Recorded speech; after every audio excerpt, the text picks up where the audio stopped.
नमस्कार बालमित्रांनो, आज आपण या तासिकेमध्ये डिग्री ऑफ कंपॅरिझन चे काही प्रश्न आपण बघणार आहोत.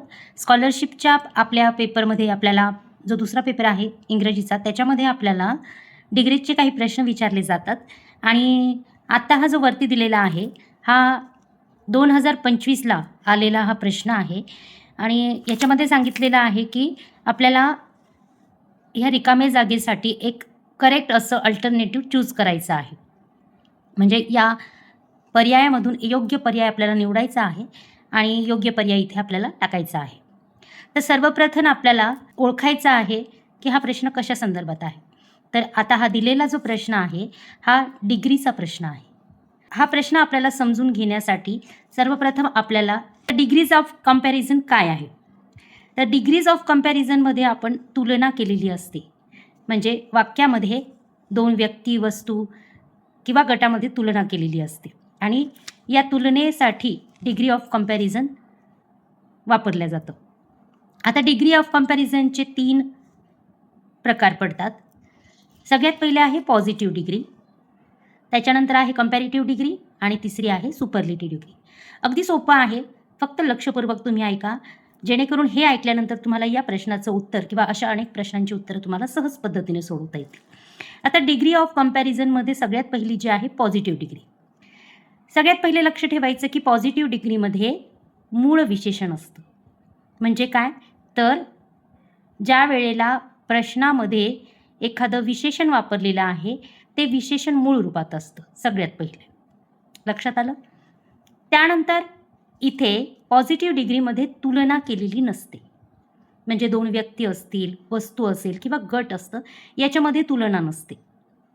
म्हणजे त्या वस्तूचं केवळ वर्णन असतं. म्हणजे ती वस्तू कशी आहे, त्या वस्तूचा दर्जा कसा आहे, हे फक्त वर्णन केलेलं असतं.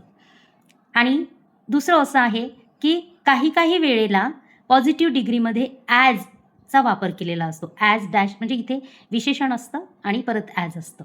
म्हणजे बघा, आता इथे ॲज म्हणजे काय, तर सारखं. इथे तुलना नाही आहे.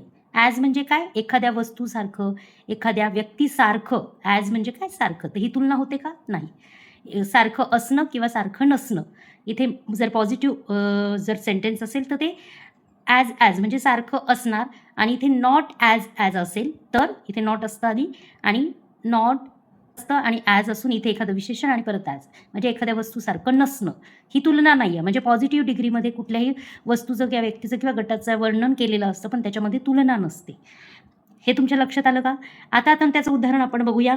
बघा, इथे तुम्हाला एक उदाहरण दिलेलं आहे मी. Sujata is tall. म्हणजे सुजाता ही उंच आहे. म्हणजे याच्यात तुलना केलेली आहे का, नाही. म्हणजे पॉझिटिव्ह डिग्रीमध्ये तुलना केली जात नाही. किंवा याच्याऐवजी काय येईल, तर सुजाता ही कोणासारखी उंच आहे, तर फक्त इथे नाव ॲड होतं. म्हणजे काय येईल, तर Sujata is as tall as Kavita असं आपण सांगू शकतो. किंवा Sujata is not tall as Kavita. Sujata ही कवितासारखी उंच नाही. इथे तुलना नाही आहे, फक्त ती व्यक्ती कशी आहे हे वर्णन केलेलं आहे. म्हणजे पॉझिटिव्ह डिग्रीमध्ये वर्णन करताना फक्त त्याच व्यक्तीचं विशेषता सांगितलेली असते. ही झाली पॉझिटिव्ह डिग्री. आता डिग्रीचा जो दुसरा फॉर्म आहे तो आहे कंपॅरेटिव्ह डिग्री.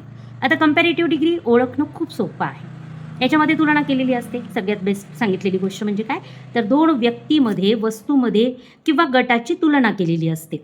मग ही तुलना कशासाठी केलेली असते, तर त्या व्यक्तीचा दर्जा ओळखण्यासाठी. मग ती व्यक्ती अधिक चांगली आहे किंवा त्या व्यक्तीपेक्षा कमी आहे, म्हणजे या पद्धतीचं दर्शवण्यासाठी आपल्याला कंपॅरेटिव्ह डिग्रीचा वापर वाक्यामध्ये केलेला आपल्याला दिसून येतो. आणखी एक कंपॅरेटिव्ह डिग्री ओळखण्याचा सर्वोत्तम अगदी ट्रिक म्हणजे काय, तर विशेषण जे आहे, ॲडजेक्टिव्ह जे आहे त्याला ER लागलेलं असतं. बघा, खूप सोपं आहे. कंपॅरेटिव्ह डिग्रीमध्ये ॲडजेक्टिव्हला ER लागलेलं असतं किंवा ॲडजेक्टिव्हच्या आधी मोअर लागलेलं असतं. आता तुम्ही म्हणाल कसं, तर बघा इथे उदाहरण दिले. Sujata is taller. बघा इथे हे जे ER आहे की नाही, या विशेषणाला ER लागलेला आहे आणि बघा दॅन वापरलेला आहे. म्हणजे तुम्हाला मी आत्ताच सांगितलं की कंपॅरेटिव्ह डिग्रीची वाक्य ओळखणं खूप सोपे आहे. याच्यामध्ये दोन व्यक्ती आहे, सुजाता आणि कविता आहे ना. ओके. आता तुम्ही म्हणताल याच्यामध्ये होत्या की मी आत्ताच तुम्हाला जे उदाहरण दिलं होतं की Sujata is as tall as Kavita. हो की नाही. परंतु इथे ॲज वापरलं म्हणजे सारखं आहे, हो की नाही. पण इथे बघा दॅन वापरलं आहे. दॅन हे तुलनेसाठी वापरलं जातं, तुलना करण्यासाठी. म्हणजे सुजाताची तुलना कविताबरोबर केलेली आहे. मग ते काय सांगितलं की सुजाता इज टॉलर दॅन कविता. कवितापेक्षा ती कोण आहे, टॉलर आहे. कोण आहे तर सुजाता. म्हणजे इथे विशेषणाला ER लागलेला आहे किंवा याच्याऐवजी दुसरं जर विशेषण असेल तर विशेषणाच्या आधी मोअर लागतं. काय लागतं, मोअर, MORE, मोअर लागतं. म्हणजे असेल विशेषणाच्या आधी तर ते समजून जायचं कंपॅरेटिव्ह डिग्रीचं उदाहरण आहे. आता पुढचं जे आहे डिग्रीचा जो तिसरा फॉर्म आहे तो आहे सुपरलेटिव्ह डिग्री. आता शब्दातच आहे सुपर, है की नाही. म्हणजे सगळ्यात सुपर आपण म्हणतो सुपर आहे ते सगळ्यात. मग तसं जे आहे ती आहे डिग्री, सुपरलेटिव्ह डिग्री. म्हणजे याच्यात सर्वोत्तम गोष्ट दाखवायची असेल सगळ्यांमध्ये किंवा 3 पेक्षा अधिक व्यक्ती असतील, वस्तू असतील किंवा गट असेल, याच्यामध्ये सर्वोत्कृष्ट जर दाखवायचं असेल तर सुपरलेटिव्ह डिग्रीचा वापरत होतो. किंवा असंच नाही की सर्वोत्कृष्ट, सर्वात कमी जरी असेल दाखवायचं असेल तरी देखील या डिग्रीचा वापर करता येतो. आता हे दर्शवण्यासाठी कसं ओळखायचं असतं तर विशेषण असतं आणि त्याला EST लागलेलं असतं. विशेषणाला EST जोडलेलं असतं किंवा विशेषणाच्या आधी मोस्ट लागलेलं असतं. काय लागलेलं असतं, मोस्ट, विशेषणाच्या आधी. कळालं का. म्हणजे वाक्यामध्ये विशेषण शोधायचं आणि त्याला EST लागलेलं आहे का हे शोधायचं किंवा विशेषणाच्या आधी मोस्ट जर असेल तर ते झालं सुपरलेटिव्ह डिग्रीचं उदाहरण. आता उदाहरण आपण बघूया. बघा इथे उदाहरण मी तेच घेतलंय तुमच्या अगदी सोप्या पद्धतीने लक्षात येण्यासाठी. उदाहरण तेच आहे, Sujata is the tallest girl. आता मी काय सांगितलंय की 3 किंवा अधिक, म्हणजे इथे 3 व्यक्तींची नावं लिहायची गरज आहे का, नाही. सुजाता इज टॉलेस्ट गर्ल म्हणजे काय तर ती सर्वात उंच आहे. मग इथे तिचा वर्ग असेल किंवा तिची कॉलनी असेल किंवा तिच्या घरामध्ये असेल, कुटुंबामध्ये असेल, सुजाता ही कशी आहे तर टॉलेस्ट आहे, सर्वात उंच मुलगी आहे. तर या पद्धतीने आपण सुपरलेटिव्ह डिग्रीचे उदाहरण अगदी सोप्या पद्धतीने ओळखू शकतो की विशेषणाला EST लागलेलं असेल किंवा विशेषणाच्या आधी मोस्ट लागलेलं असेल. तर या पद्धतीने आता तुम्ही ओळखायचं आहे. इथे वरती दिलेलं जे 2025ला इयत्ता 8वीच्या इंग्रजीच्या पेपरमध्ये जो प्रश्न आलेला आहे बघा, सुजाता इज नॉट, आता इथे नेगेटिव्ह सेंटेन्स असल्यामुळे नॉट आलं, परंतु इथं ॲज आलेलं आहे.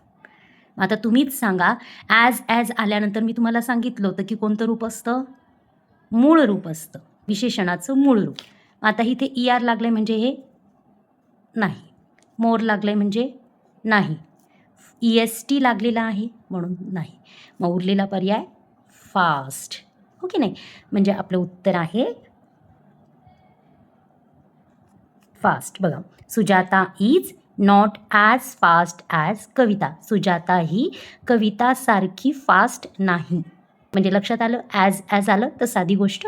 पॉझिटिव्ह डिग्रीचं हे उदाहरण आहे आणि पॉझिटिव्ह डिग्रीमध्ये मूळ रूपामध्ये विशेषण असतं. आता इथे मी मागच्या काही स्कॉलरशिप परीक्षांमध्ये विचारण्यात आलेले हे डिग्रीचे काही प्रश्न होते, ते प्रश्न मी इथे तुमच्यासाठी काढलेले आहे. आता 2018मध्ये डिग्रीविषयीचा एक प्रश्न विचारलेला होता. याच्यामध्ये बकेट आणि ग्लासमध्ये तुलना करायची आहे आणि तुलना करून योग्य पर्याय आपल्याला निवडायचे आहे.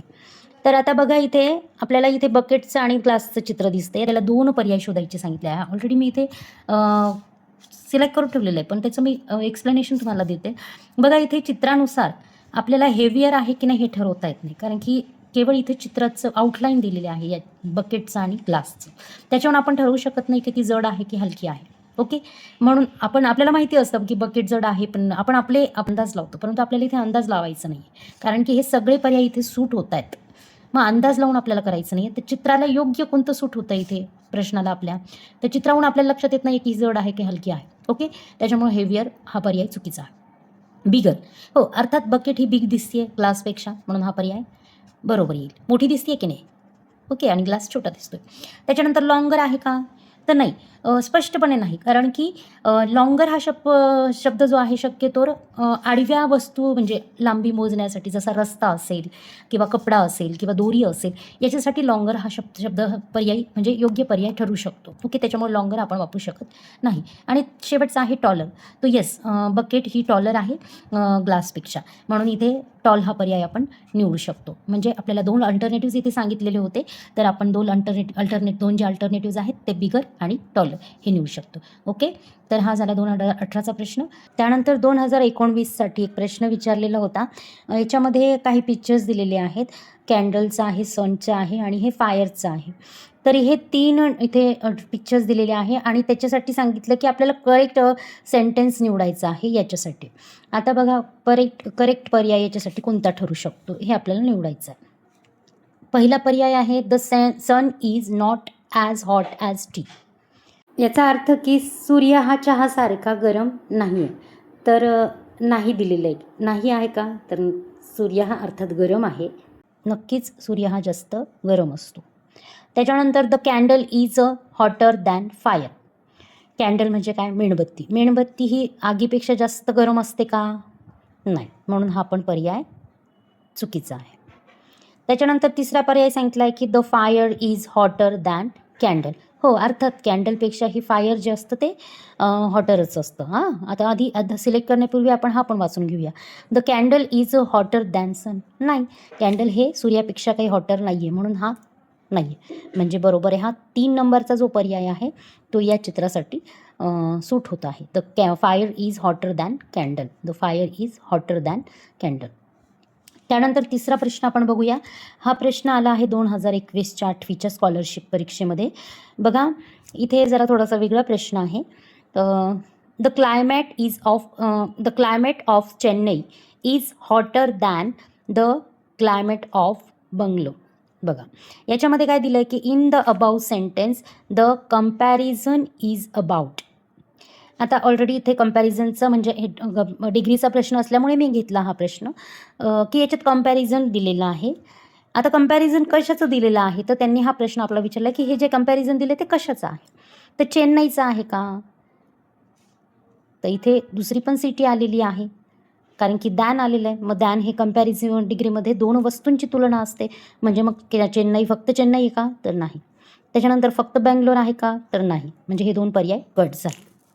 आता तिसरा पर्याय आहे क्लायमेट ऑफ सिटी.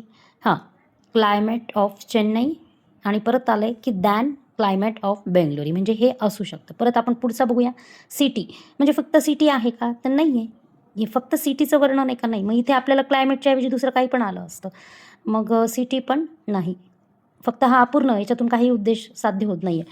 मग याच्यातून पूर्णपणे आपल्याला क्लिअर होतं की कंपॅरिझन कशाचं आहे? तर क्लायमेटचं आहे. 2 सिटीमधल्या क्लायमेटचं हे कंपॅरिझन आहे. तर आपला तिसरा पर्याय इथे बरोबर आहे. आता त्यानंतर 2023चा हा प्रश्न आहे. त्याच्यामध्ये दिलेला आहे की fill the comparative form of verb. बघा, कंपॅरेटिव्ह फॉर्म. तर या प्रश्नामध्ये आपल्याला कंपॅरेटिव्ह फॉर्म वापरायचा आहे. कशासाठी? तर फास्टसाठी. ओके, तर आता कंपॅरेटिव्ह फॉर्म म्हणजे तुम्हाला का माहितीच आहे की ER लागतं किंवा मोर लागतो. मग आता आपल्याला पर्याय बघूया आपण. आता इथे पहिला पर्याय आहे फास्टर. तर फास्टर होऊ शकतं कारण की ER लागलेला आहे. फास्टेस्ट होईल का? नाही. तर हे सुपरलेटिव्ह डिग्रीचं आहे त्याच्यामुळे नाही.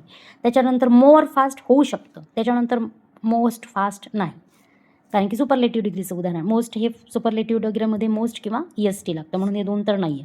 मग आता इथं फास्ट असू शकतं किंवा मोर फास्ट असू शकतं. तर आता ग्रॅमॅटिकली मोर फास्ट हे चुकीचं आहे. कळालं का? फास्ट नंतर ER लागतं. म्हणजे बघा, वाक्य तयार कसं होतं आहे? My car is quite slow and I want to get faster one. मला म्हणजे माझी ही कार ही थोडीशी संथ आहे आणि मला जलद चालणारी गाडी, म्हणजे तुलना आहे, वस्तूंची तुलना आहे, 2 गाड्यांची तुलना आहे की मला माझ्या गाडीपेक्षा एक फास्ट गाडी मला घ्यायची आहे, पाहिजे आहे. तर याच्यासाठी इथे फास्ट, कारण की मोर फास्ट नाहीच आहे, हे ग्रॅमॅटिकली चुकीचं आहे. त्याच्यामुळे काय आहे? तर फास्टर हा पर्याय बरोबर आहे. ओके, जसं फास्ट, फास्टर, फास्टेस्ट. ओके, हा त्याचा फॉर्म्स होता. पॉझिटिव्हमध्ये फास्ट, कंपॅरेटिव्हमध्ये फास्टर आणि सुपरलेटिव्हमध्ये फास्टेस्ट. पण इथे आपल्याला कंपॅरेटिव्ह सांगितलेलं आहे, त्याच्यामुळे इथे फास्टर हा बरोबर पर्याय. तर अशा पद्धतीने आपण डिग्रीचे स्पर्धा परीक्षेला आलेले हे जे स्कॉलरशिप परीक्षेला आलेले जे प्रश्न आहेत आपण आता बघितलेले आहेत. म्हणजे असा एक प्रश्न प्रत्येक वर्षी आपल्या स्कॉलरशिप परीक्षेमध्ये येतो आणि आत्ताच बघितलेल्या माहितीनुसार आपण आपल्याला अगदी सोप्या पद्धतीने प्रश्न कसा सोडवायचा डिग्रीचा हे आपण आता याच्यातून तुम्हाला कळालंच असेल. इथे मी आता तुम्हाला काही प्रश्न दाखवते. पहिला प्रश्न आहे, she is the smallest in her class. बघा इथे तुलना आहे क्लासमधल्या मुली आणि एका मुलीची. तर आता तुम्हाला सांगितलेलं आहे विशेषण शोधायचं. आता इथे स्मॉल हे विशेषण आहे आणि त्याला EST लागलेलं आहे, हो की नाही. मग हे कोणत्या डिग्रीचं उदाहरण आहे?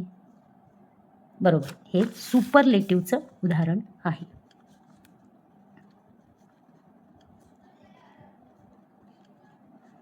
ओके. आता सेकंड जे सेंटेन्स आहे याच्यामध्ये द फ्लॉवर इज ब्युटिफुल. फूल हे सुंदर आहे. ब्युटिफुल हे काय आहे? विशेषण आहे आणि इथे तुलना नाही. त्याच्यामुळे तुम्हाला सांगितलं आहे की कोणत्या डिग्रीमध्ये तुलना नसते, तर ते पॉझिटिव्ह डिग्रीमध्ये तुलना नसते. केवळ त्या वस्तूचं, व्यक्तीचं किंवा गटाचं वर्णन केलेलं असतं की मग आता इथे दिलेलं आहे की हे फूल कसं आहे? तर सुंदर आहे. त्यानंतर इथे तिसरा जे सेंटेन्स आहे याच्यामध्ये बघा, आता बघूया आपण काय आहे. His notebook is bigger than my notebook. काय?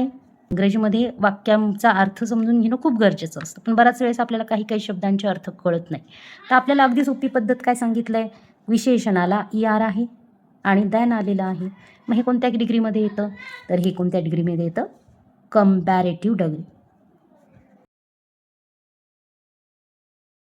ओके. आता बाकीचे जे प्रश्न आहे तुम्ही सोडवायचे आहे आणि याची उत्तरं तुम्ही मला कमेंट बॉक्समध्ये टाकायची आहे. कळालं? ओके. आणि हा व्हिडिओ तुम्हाला कसा वाटला ते देखील सांगा.